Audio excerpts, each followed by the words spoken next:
नमस्कार साथियों, आपका फिर से स्वागत है हमारे स्टार एकेडमी के यूट्यूब चैनल पर।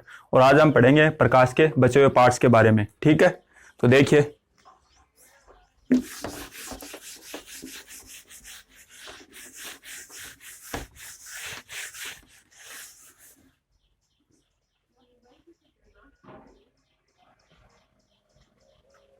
प्रकाश का अगला पॉइंट हम देखेंगे पूर्ण आंतरिक परावर्तन। तो पूर्ण आंतरिक परावर्तन क्या चीज है, इसके बारे में समझेंगे। देखो, ये सघन माध्यम और ये विरल माध्यम। ठीक है, ये कोई लंब है, इसे हम दे देते हैं लंब। अब देखो, ये सघन माध्यम है, कोई पानी या पारा किसी को भी ले सकते हैं हम सघन माध्यम में। और ये विरल माध्यम अर्थात इसको वायु में ले लेते हैं, इसमें कोई भी प्रकार का कोई भी पदार्थ नहीं है। अब देखो, कोई आपतित किरण गिरी। ठीक है, ये क्या है? आपतित किरण। अब आपतित किरण आई तो ये सघन माध्यम में से आई और विरल माध्यम में प्रवेश करी, तो ये लंब से क्या होगी? दूर होगी। लंब से क्या होगी? दूर होगी। ठीक है, अब ये कोण है आई है और ये कोण आर है। ठीक है,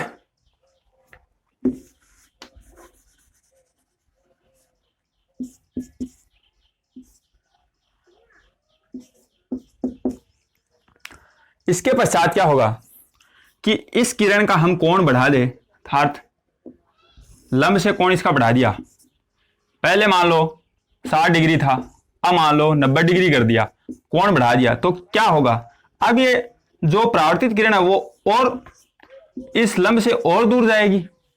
और एक कंडीशन ऐसी आएगी कि हम आपतित किरण है उसको सघन माध्यम से विरल माध्यम में भेजेंगे तो ये पृष्ठ के समांतर चली जाएगी। एकदम पृष्ठ के क्या हो जाएगी? समांतर। और लंब के क्या हो जाए? जो अभिलंब डाला है इसके एकदम लंबवत होगी, अर्थात 90 डिग्री के एंगल पे जाएगी। अब इसके पश्चात इसे कहते हैं क्रांतिक कोण। ठीक है, अब किरण को हम डाले इसके ऊपर तो क्या होगा? क्रांतिक कोण के पश्चात किरण विरल माध्यम में जाके किस में चली जाएगी? सघन माध्यम में वापस से लौट जाएगी। देखो, सघन माध्यम में से आई और सघन माध्यम में वापस चली गई, इसे कहते हैं पूर्ण आंतरिक परावर्तन। ठीक है, यह पूर्ण आंतरिक परावर्तन की घटना हो गई। अब इसमें क्या है कि दो रूल है। पूर्ण आंतरिक परावर्तन घटना घटित होने के लिए दो नियम लागू होते हैं। वो कौन कौन से, वो देखते हैं। पहला नियम है कि आपतित किरण सघन माध्यम में से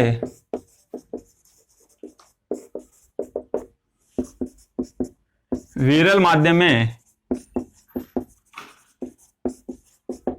जानी चाहिए।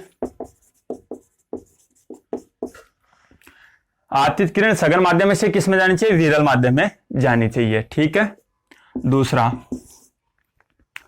कि आपतित कोण क्रांतिक कोण से बड़ा होना चाहिए।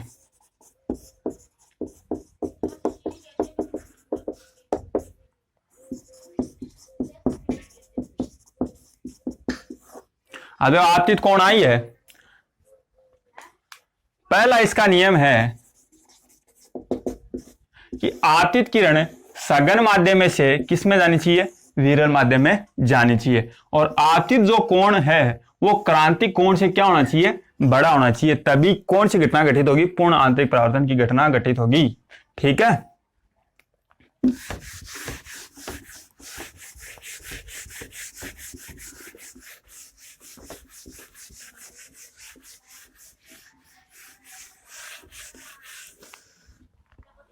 अब आगे इसके हम देखेंगे उपयोग कि किस किस में इसकी पूर्ण आंतरिक परावर्तन की घटना घटित होती है। पहला पॉइंट हम देखें, हीरे का चमकना। हीरे का चमकना किसकी घटना है? पूर्ण आंतरिक परावर्तन की घटना है हीरे का चमकना, क्योंकि इसका क्रांतिक कोण का मान होता है 24 डिग्री। ठीक है, हीरा किसकी वजह से चमकता है? पूर्ण आंतरिक परावर्तन की वजह से ही चमकता है। दूसरा, रेगिस्तान में बने मृच्छका। अब देखो, हम देखते हैं रेगिस्तान है, वहां पे हमें पानी एक दिखाई देता है, जैसे कहीं पानी हो, पर वहां पे रियल में पानी नहीं होता है। वो किस वजह से होता है? वो पूर्ण आंतरिक परावर्तन की वजह से होता है। सड़क पर भी हम चलते हैं मई जून के महीनों में, तो हमें सड़क पर पानी दिखाई देता है, लेकिन वो पानी होता नहीं है। वो भी किस वजह से दिखाई देता है? पूर्ण आंतरिक परावर्तन की वजह से, पूर्ण आंतरिक परावर्तन। ठीक है, तीसरा हम पॉइंट देखें तो शीशे या कांच में आई दरार का चमकना।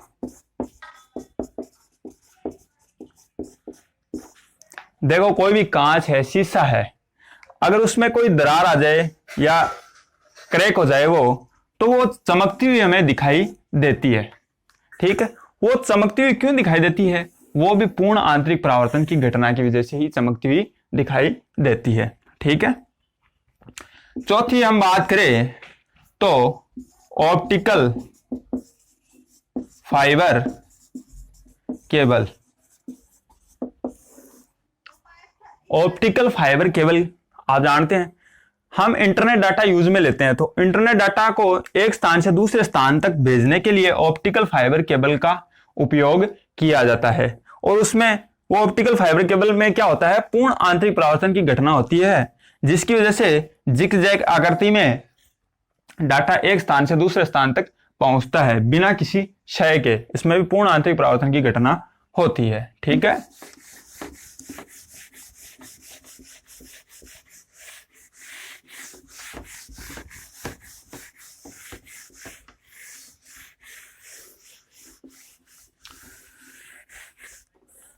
अब देखते हैं ध्रुवण। ध्रुवण क्या होता है?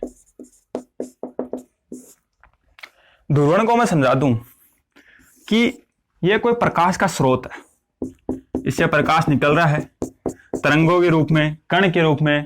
पहले हमने पढ़ा था कि प्रकाश दो प्रकार से कार्य करता है, अर्थात दो प्रकार के रूपों में पाया जाता है। एक तो तरंग के रूप में पाया जाता है और दूसरा कण के रूप में पाया जाता है। अब देखो, ये तरंगे, अब एक ऐसी प्रकार की झिल्ली या स्लेब लगा दें कि ये तरंगे गुजरे, ये प्रकाश की दिशा है। प्रकाश की दिशा मान ली ईस्ट है। ठीक है, प्रकाश की दिशा क्या है? ईस्ट है, और ईस्ट में तरंगे जा रही, अर्थात प्रकाश जा रहा है। अब इस स्लेट से गुजरने के बाद, अर्थात जो स्लेब है इससे गुजरने के बाद, ये तरंगे प्रकाश की दिशा के लंबवत हो जाए, अर्थात तरंगे सिर्फ 90 डिग्री के एंगल अर्थात नॉर्थ दिशा में हो, तो इसे प्रकाश का ध्रुवण कहते हैं। अर्थात एक ही दिशा में हमने इसको इंगित कर लिया, अर्थात एक ही दिशा में इसको रख दिया, तो इसे कहते हैं प्रकाश का ध्रुवण। ठीक है,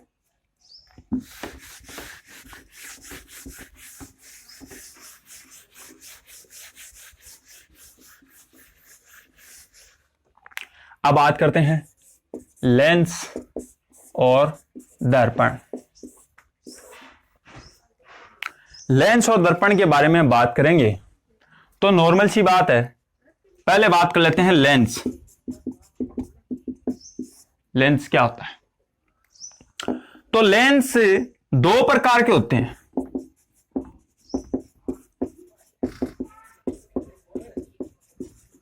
पहला होता है उत्तल लेंस और दूसरा होता है अवतल लेंस।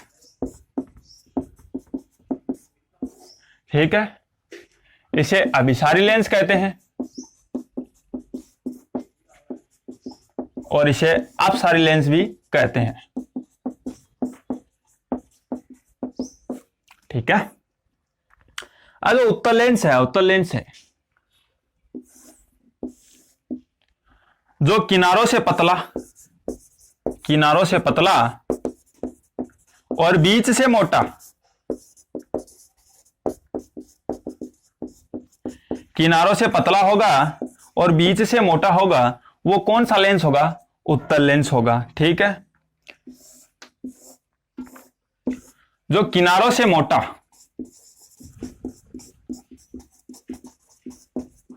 बीच से पतला, कैसा लेंस होगा? अवतल लेंस होगा। ठीक है, आ रही बात समझ में?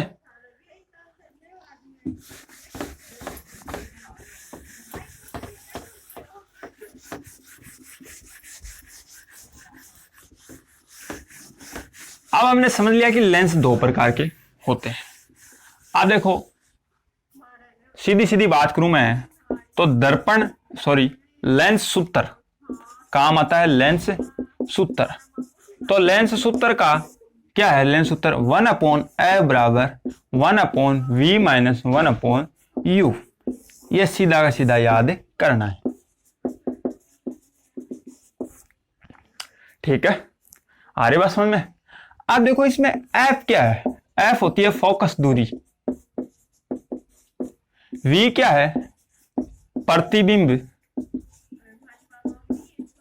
की दूरी, u क्या है? बिंब की दूरी। ठीक है, f क्या है? फोकस दूरी है, v क्या है? प्रतिबिंब की दूरी है, और u क्या है? बिंब की दूरी है। अब हम इसको समझते हैं।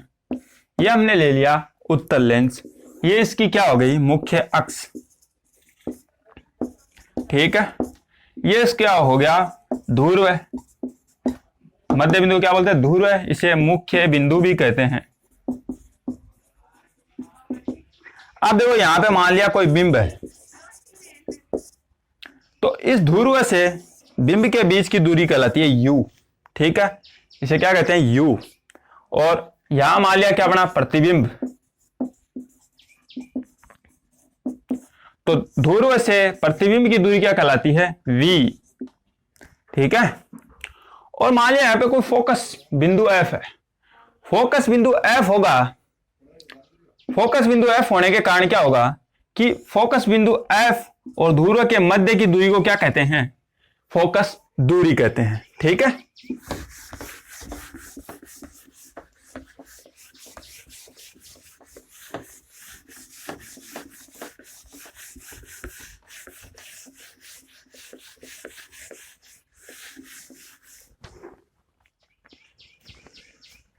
अब देखो, हम प्रतिबिंब बनने की बात कर ले कि प्रतिबिंब बनता कब है? प्रतिबिंब बनना, अब प्रतिबिंब कब बनता है उसके बारे में हम जानते हैं। ये अपनी मुख्य अक्ष है,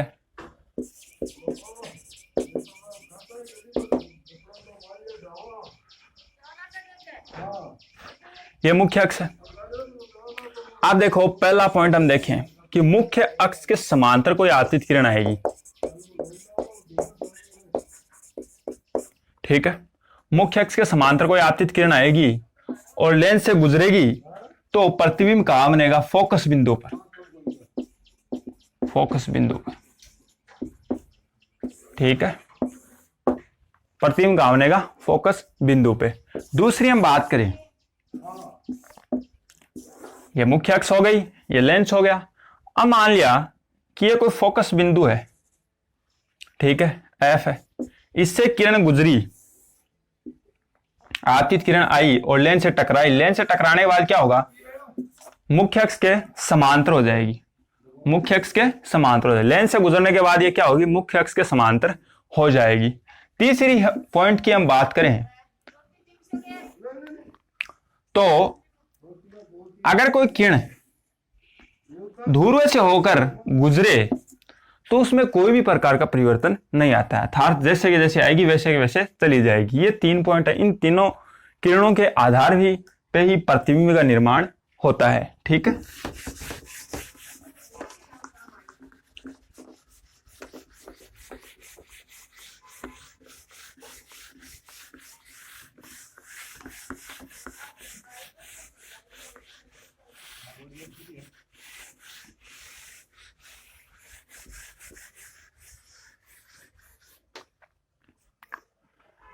अब देखते हैं कि जो दर्पण है, पहले उपयोग देख लें, उत्तल और अवतल के उपयोग।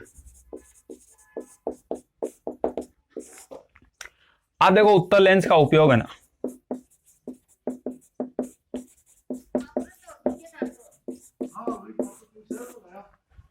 उत्तल लेंस का उपयोग है। उत्तल लेंस के उपयोग देखो, दूरदृष्टि दोष में उत्तल लेंस का उपयोग होता है।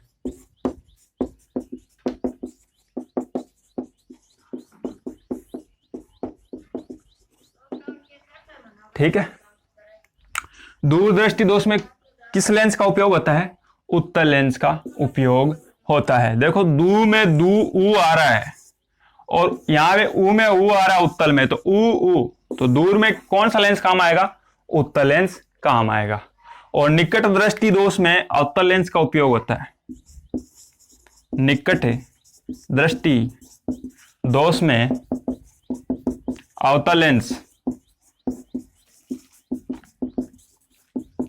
उपयोग होता है।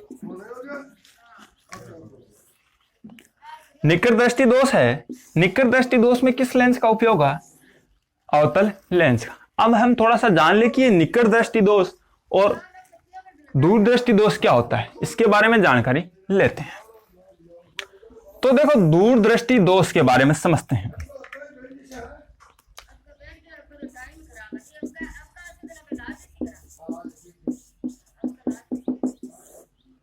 आप देखो दूरदृष्टि दोष क्या होता है। दूरदृष्टि दोष में दूर की वस्तु स्पष्ट दिखाई देती है।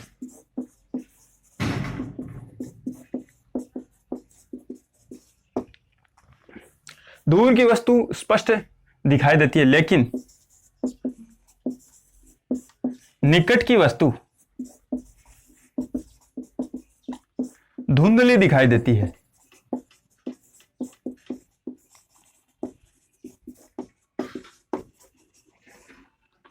ठीक है, दूर की वस्तु, दूरदृष्टि दोष में दूर की वस्तु दिखाई देती है स्पष्ट, लेकिन निकट की जो वस्तु है, निकट की वस्तु जो होगी वो क्या दिखाई देगी? धुंधली दिखाई देगी। ठीक है, अब देखो होता क्या है इसमें।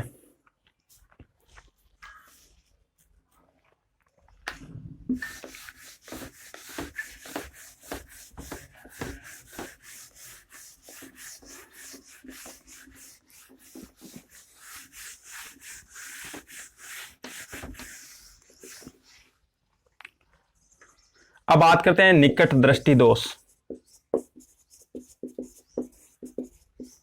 अब निकट दृष्टि दोष में क्या होता है? हमें पता है कि कौन सा लेंस काम में लिया जाता है इसका इलाज करने के लिए? अवतल लेंस, अर्थात जो हम चश्मा लगाते हैं। अब मेरे कौन सा है? निकट दृष्टि दोष है। निकट का तो दिखता है, दूर का नहीं दिखता, तो मेरे चश्मे में कौन सा लेंस लगा हुआ है? अवतल लेंस लगा हुआ है। ठीक है, दूसरी बात मैं एक बात और बता दूं, जो उत्तल होता है, उत्तल लेंस होता है, उसमें प्लस होता है, और अवतल होता है उसमें माइनस होता है। अवतल में क्या होता है? माइनस होता है, और उत्तल में क्या होता है? प्लस होता है। अर्थात हम देखते हैं किसी के चश्मे में -1.25, -1.50, तो ये माइनस देखते ही हमें पता चल जाता है कि कौन सा लेंस लगा हुआ है इसमें? अवतल। ठीक है, अगर किसी के प्लस में नंबर चल रहे हैं, तो प्लस में नंबर चल रहे हैं, इसका मतलब ये है कि उसके क्या कौन सा लेंस लगा हुआ है? उत्तल लेंस लगा हुआ है। अब निकट दृष्टि दोष में देखो, निकट का दिखता है, निकट का दिखता है। जो इनके नाम है, इन नाम से पता चलता है कि जो निकट है तो निकट का दिखेगा, दूर है तो दूर का दिखेगा। इसके विपरीत अब निकट का दिखता है, दूर का स्पष्ट नहीं दिखता, दूर का स्पष्ट नहीं दिखता है। ठीक, दूर का दिखता तो है लेकिन स्पष्ट नहीं देख पाते हैं, पहचान नहीं पाते हैं। मान लो कोई दूर कोई वस्तु या कोई व्यक्ति या इंसान खड़ा है, तो हम उसको पहचान नहीं पाते हैं। वो किस कारण से? निकट दृष्टि दोष के कारण से। इसके निवारण के लिए कौन सा लेंस उपयोग में लिया जाता है? अवतल लेंस उपयोग में लिया जाता है। ठीक है।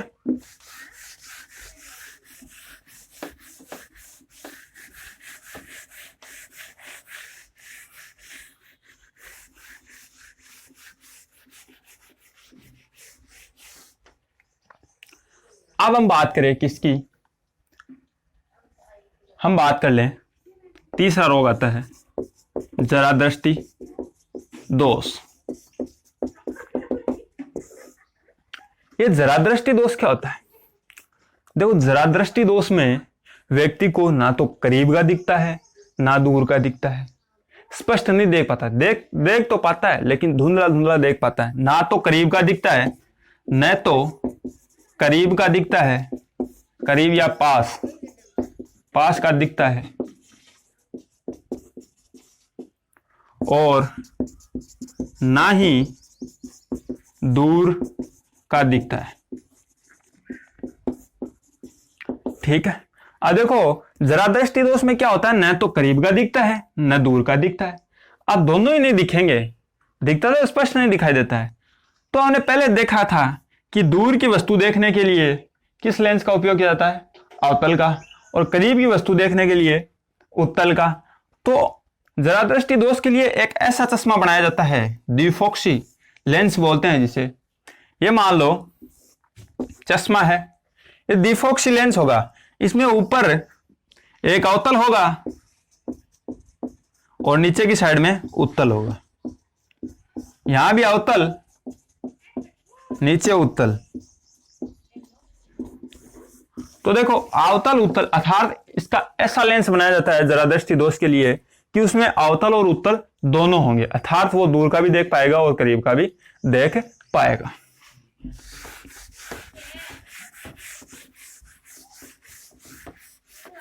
इसमें द्विफोक्सी लेंस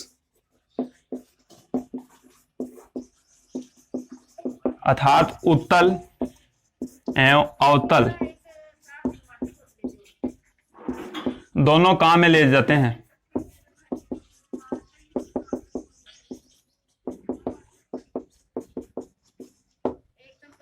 ठीक है। अब बात करते हैं हम मोतियाबिंद।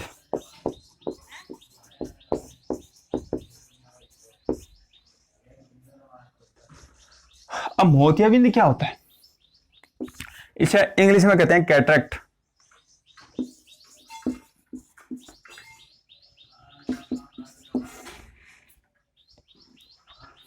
कैटरेक्ट, अब कैटरेक्ट जो मोतियाबिंद होता है उसमें क्या होता है कि जो हमारी आंखों का लेंस होता है, हमारी आंखों का लेंस से धीरे धीरे धुंधला होने लग जाता है।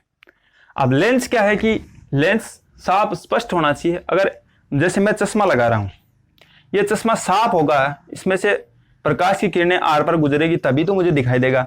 अगर ये धुंधला हो जाएगा तो धुंधला होने के कारण क्या होता है, इसमें प्रकाश का क्या होता है, प्रकाश का परावर्तन होता है। प्रकाश का क्या होने लग जाता है, लेंस जो आंखों का लेंस है उस पे क्या धुंधला होने के कारण प्रकाश का क्या होता है, परावर्तन होने लग जाता है, जिससे क्या है कि जो प्रकाश की किरणें हैं वो हमारे रेटिना तक नहीं पहुंच पाती है, और रेटिना तक नहीं पहुंचेगी तो हमें कोई भी वस्तु या व्यक्ति उसका चित्र हमारी आंखों पे नहीं बनेगा और संवेदना मस्तिष्क तक नहीं पहुंच पाएगी, और संवेदना मस्तिष्क तक नहीं पहुंच पाएगी तो हम पहचान नहीं पाएंगे कि कौन है। तो मोतियाबिंद में क्या होता है, प्रकाश का परावर्तन होने लग जाता है। ठीक है। तो अब क्या है कि प्रकाश का परावर्तन होने की वजह से जो लेंस है, आंखों का लेंस है, आंखों के लेंस को क्या करते हैं, नई तकनीक विधि है ये, इन अल्ट्रा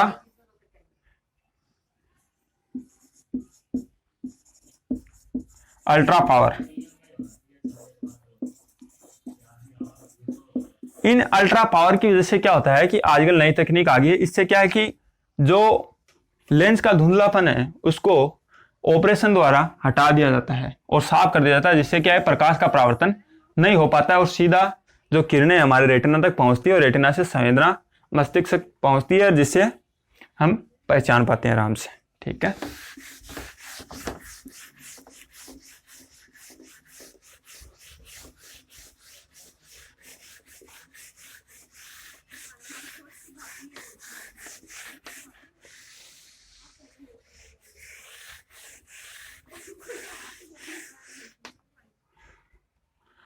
अब बात हम करेंगे कि बिंब है और प्रतिबिंब है वो कैसे बनेगा।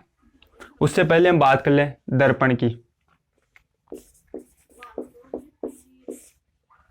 ठीक है, दर्पण की बात करेंगे तो पहला है दर्पण सूत्र। दर्पण सूत्र क्या आता है, 1/f बराबर 1/v प्लस 1/u। फर्क इतना ही है दर्पण में यहाँ इन दोनों के बीच में प्लस लगता है और लेंस में इन दोनों के बीच में माइनस से लगता है, और सेम टू सेम वही है, वही फोकस दूरी है, वही प्रतिबिंब की दूरी है, वही बिंब की दूरी है, कोई फर्क नहीं है इन दोनों में। ठीक है, अब देखो दर्पण भी देखते हैं। अब समतल दर्पण होता है,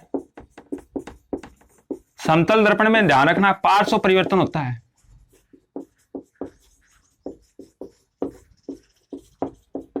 समतल दर्पण जो हम घरों में यूज लेते हैं उसमें क्या होता है, पार्श्व परिवर्तन होता है। ठीक है, यानी बाएं का दायां और दाएं का बायां दिखता है हमें हमारे शीशे में, इसलिए उसमें क्या होता है, पार्श्व परिवर्तन होता है। ठीक है, साइड से परिवर्तन होता है। उसके पश्चात आते हैं वही उत्तल दर्पण और अवतल दर्पण। उत्तल दर्पण है और अवतल दर्पण है। ठीक है, तो उत्तल दर्पण पहले हम पढ़ गए थे, ये उत्तल लेंस है, इसको बीच में से काट दिया। काटने के पश्चात हमें यह प्राप्त हुआ, जिस साइड से हम काट रहे हैं उधर पॉलिश कर देंगे, पॉलिश कर दी। और पॉलिश हमेशा किसकी करते हैं, चांदी की और एल्यूमिनियम की। ठीक है, तो ये हो गया उत्तल दर्पण। और हम पहले पढ़ गए थे कि ये होता है अवतल लेंस, इसको बीच में से काट दिया तो हमें क्या प्राप्त हुआ, हमें ऐसी आकृति प्राप्त हुई, और जिस तरफ से काटा उस तरफ पॉलिश कर दी तो ये हो गया अवतल दर्पण। ठीक है, ये अवतल दर्पण हो गया, दिक्कत नहीं है। अब देखो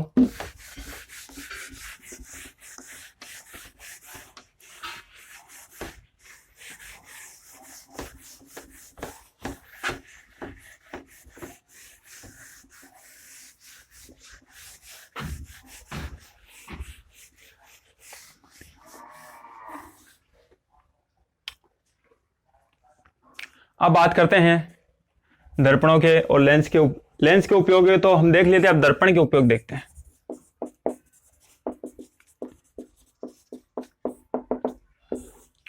अब देखो गाड़ियों के साइड मिरर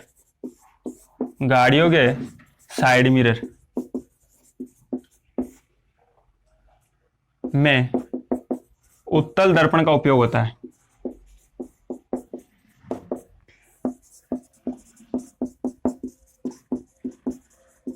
अब देखो हम देखते हैं कि गाड़ी है, मोटर है, बाइक है, इनके ड्राइवर साइड में, दोनों साइड में क्या लगे होते हैं, दर्पण लगे होते हैं। वो कौन से दर्पण लगे हुए होते हैं, वो उत्तल दर्पण लगे हुए होते हैं। वो पीछे के पूरा का पूरा जो भी सीन है रोड का, वो पूरा पूरा उस दर्पण में दिखाई देता है। किस वजह से, उत्तल दर्पण के कारण। अब देखो जो गाड़ियों की हेडलाइट्स है, गाड़ियों की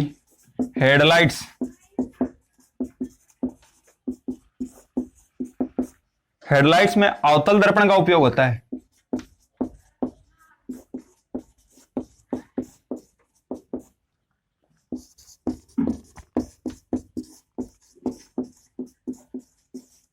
ठीक है, किसका उपयोग होगा, अवतल दर्पण का उपयोग होगा। ठीक है,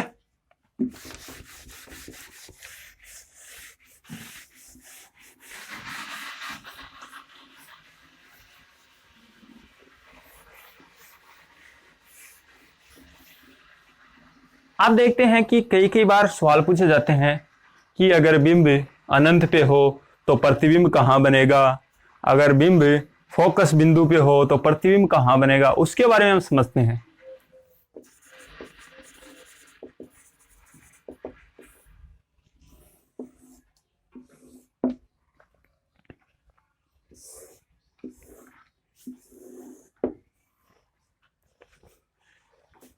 यह है अवतल दर्पण और उत्तल लेंस अवतल दर्पण और उत्तल लेंस दोनों सेम तरीके से ही प्रतिबिंब का निर्माण करते हैं। वो देखते हैं कैसे। अब मान लो ये f है, ये 2f है, ये अनंत है, ये f है, ये 2f है और ये इधर अनंत है। अब देखो कोई वस्तु अनंत पे होगी, वस्तु कहां है? अनंत पे है। मैं एक यहां पे बॉक्स बना देता हूं, वस्तु प्रतिबिंब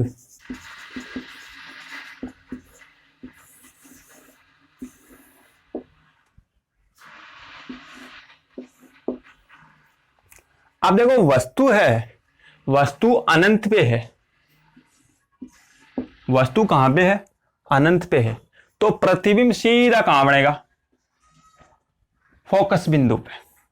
कहां पे बनेगा? फोकस बिंदु F पर बनेगा। ठीक है। अब वस्तु को हम अनंत से 2F के बीच में ले आएंगे। कहां ले आएंगे? अनंत से 2F के बीच में, यहां इन दोनों के बीच में ले आए। अनंत से कहां ले आए? 2F के बीच में ले आए। तो ये प्रतिबिंब जो है वो भी थोड़ा सा आगे खिसक जाएगा। किस किस के बीच में रह जाएगा? F और 2F के बीच में बनेगा। प्रतिबिंब कहां बनेगा? F और 2F के बीच में। जब बिंब कहां होगा? अनंत और 2F के बीच में। ठीक है। अब हम इसको प्रतिबिंब को आगे खिसका के कहां लेके आ गए? 2F पे लेके आ गए। अब 2F पे प्रतिबिंब आ गया तो सॉरी 2F पे क्या है? बिंब है। 2F पे क्या है? बिंब है। अब बिंब 2F पे होगा तो प्रतिबिंब भी इसका कहां पे बनेगा? 2F पे। कहां बनेगा? 2F पे। अर्थात पहले प्रतिबिंब यहां बन रहा था, अब उसको इधर से आगे खिसकाया तो ये प्रतिबिंब भी इधर खिसक जाएगा। कहां पे चला जाएगा? 2F पे खिसक जाएगा। अर्थात वस्तु कहां पे होगी? 2F पे। तो प्रतिबिंब कहां बनेगा? 2F पे ही बनेगा। ठीक है। अब हम इसको आगे और खिसकाएंगे। मान लो कहां ले आए? 2F और F के बीच में ले आए। 2F और F के बीच में किसको ले आए? बिंब को ले आए। अब 2F और F के बीच में बिंब को ले आए तो प्रतिबिंब कहां बनेगा? अनंत और 2F के बीच में बनेगा। कहां बनेगा? अनंत और 2F के बीच में बनेगा। ठीक है। अब हम इसको आगे खिसकाया और कहां पे रख दिया? इसको फोकस बिंदु पे रख दिया। किसको? बिंब को। अब वस्तु कहां आ गई? फोकस बिंदु पे आ गई। अब फोकस बिंदु पे वस्तु आते ही प्रतिबिंब कहां बनेगा? अनंत पे। तो कहां पे आ गया? फोकस बिंदु पे F पे आ गई वस्तु, तो प्रतिबिंब बनेगा कहां पे? अनंत पे। ठीक है। ये टेबल आप याद रखो, सीधा सीधा आपको कोई दिक्कत नहीं होगी कि प्रतिबिंब कहां बनेगा जब वस्तु कहां हो। देखो जब वस्तु अनंत पे होगी तो F पे बनेगा, इन दोनों के बीच में होगा तो इसके थोड़ी सी आगे यहां पे आ जाएगी। फिर 2F पे वस्तु होगी तो प्रतिबिंब भी 2F पे बनेगा।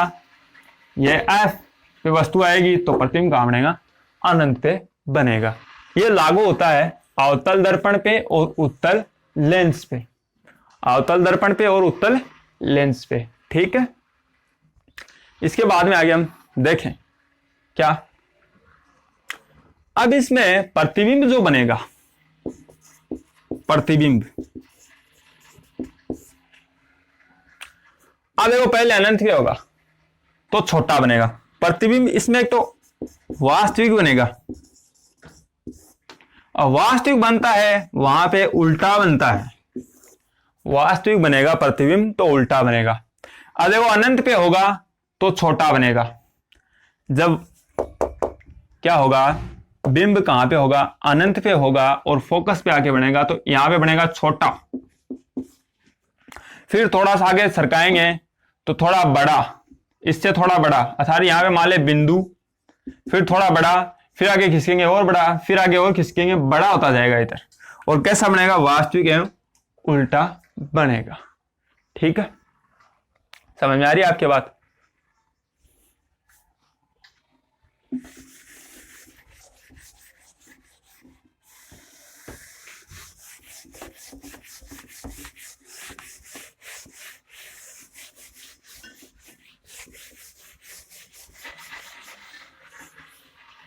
अब मैं आपको बता दूं, दूरदर्शी, सूक्ष्मदर्शी, सभी प्रकार की जो भी दर्शी है, दूर के देखने की, करीब के देखने की, उनमें सब में एक फिक्स है, उत्तल लेंस का उपयोग होता है। किसका उपयोग होता है?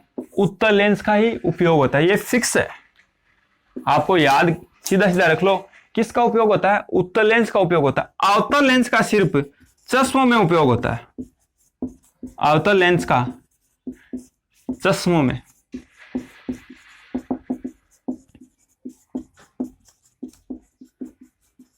ठीक है, अब देखो मेरा जो लेंस है वो अवतल है, तो सिर्फ अवतल लेंस का उपयोग किस में होता है? चश्मों में यूज होता है। और जो भी दूरदृष्टि है, कोई भी प्रकार की युक्ति है, दूर के देखने की, करीब के देखने की, तो उनमें सब में कौन सा उपयोग आता है? अवतल लेंस ही उपयोग में लिया जाता है। ठीक है,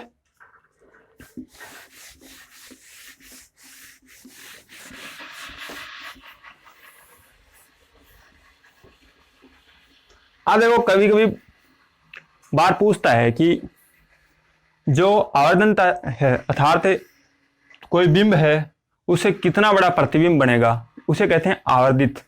तो उसके बारे में जानते हैं, तो उसे बोलते हैं आवर्धनता, उसे स्मॉल m से रिप्रेजेंट करते हैं। और इसका फॉर्मूला आता है प्रतिबिंब की ऊंचाई बटे बिंब की ऊंचाई, अर्थात h डैश अपॉन h। प्रतिबिंब की ऊंचाई को h डैश से रिप्रेजेंट करते हैं और बिंब की ऊंचाई को h से रिप्रेजेंट करते हैं, और इसे v अपॉन u अर्थात प्रतिबिंब की दूरी और बिंब की दूरी और माइनस से भी रिप्रेजेंट करते हैं। ठीक है, तो ये फॉर्मूला है आवर्धनता का, प्रतिबिंब की ऊंचाई बटे बिंब की ऊंचाई बराबर, जब h ले रहे हो तो h डैश अपॉन h और v अपॉन u ले रहे हो तो v अपॉन u में क्या आता है? माइनस आता है। ठीक है, आवर्धनता से क्या है कि हम ये निकाल सकते हैं कि बिंब से प्रतिबिंब कितना छोटा कितना बड़ा बनेगा। ठीक है,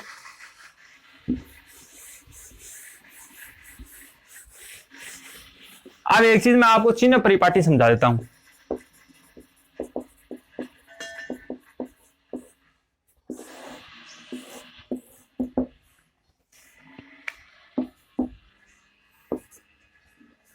अब देखो हम इस ओर चलेंगे लेंस के, तो धनात्मक होगा,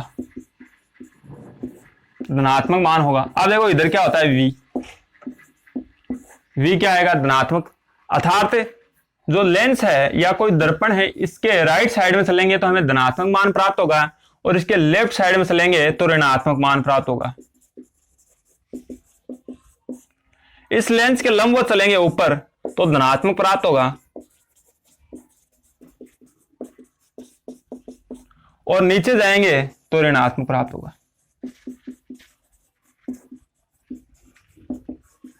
ये एज ए मैथमेटिक्स के ग्राफ की तरह है।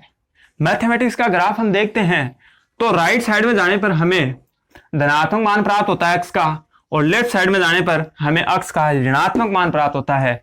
और ग्राफ के ऊपर हम नॉर्थ दिशा में जाएंगे तो हमें y का मान धनात्मक प्राप्त होता है, तो इसमें भी ऊपर जाने पर धनात्मक मान प्राप्त होता है और नीचे जाने पर ऋणात्मक मान प्राप्त होता है। यह चिन्ह परिपाटी है। इसकी वजह से हम देखो v है, इसका मान पॉजिटिव में, u का माइनस में। अगर कोई प्रतिबिंब नीचे बन गया तो इसका माइनस में s लेंगे, अगर ऊपर बन रहा है तो इसका प्लस में s लेंगे। ये सब इससे डिसाइड होता है कि माइनस लेना है कि प्लस लेना है। ठीक है,